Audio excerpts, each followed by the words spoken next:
How do you envision your company using Ignition into the future? This is just a chance for you to say a little bit about going forward what you think. Scott, let's start with you on this one.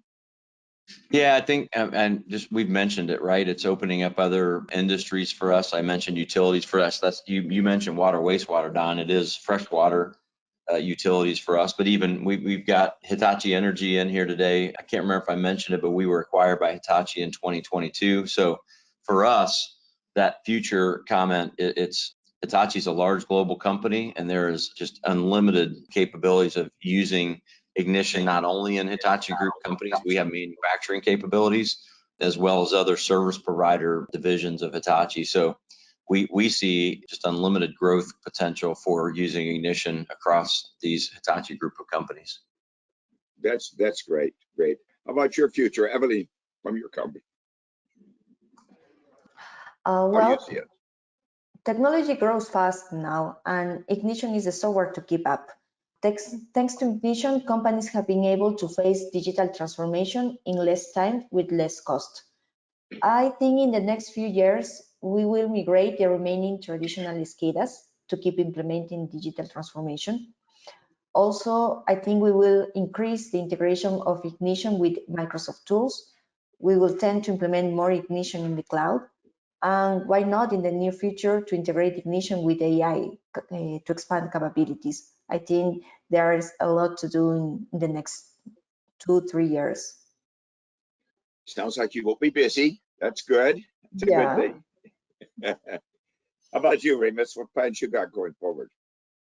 Yeah, for us, again, it's our secret weapon. So as we look to build capability in different types of verticals, I think we've seen a lot of interest lately in the last few years. Obviously, AI, like Evelyn just mentioned, is a huge buzz, but people still need to understand that you have to productionalize AI, right? You have to give it a purpose. You have to drive it down to the shop floor. You have to make it available for people in an environment that they're used to using tools like this. So what we look at when we look at these types of applications, we see Ignition as that kind of gateway between the operators on the shop floor and a tool like GenAI. We're working on a project right now with a customer that's embedded AWS Bedrock GenAI chatbot into the application that allows an operator on the shop floor to drill down into the machine's problems and ask it questions about why it faulted.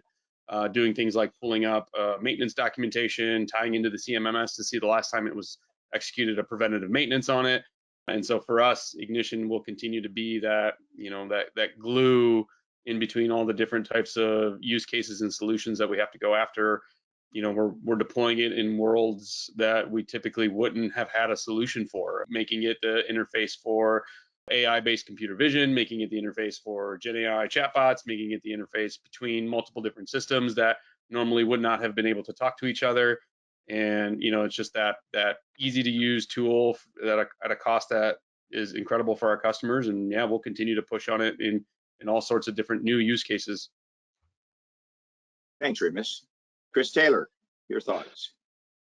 So similar kind of things. Large language models. We're experimenting with those as far as alarm management for end users. You get a big event and you get a cascade of alarms. Using those models to try and make sense of those alarms so that the end user doesn't get overwhelmed. That's something we're actively doing. Machine learning, not many people realize that Ignition's got some fairly comprehensive inbuilt machine learning. So we're using that. We've been using that for years. We'll carry on doing that. And just the spread from a basic SCADA system, an HMI, it's just going to grow and grow and grow till you've got systems that are global. We're doing systems now that really do circle the world.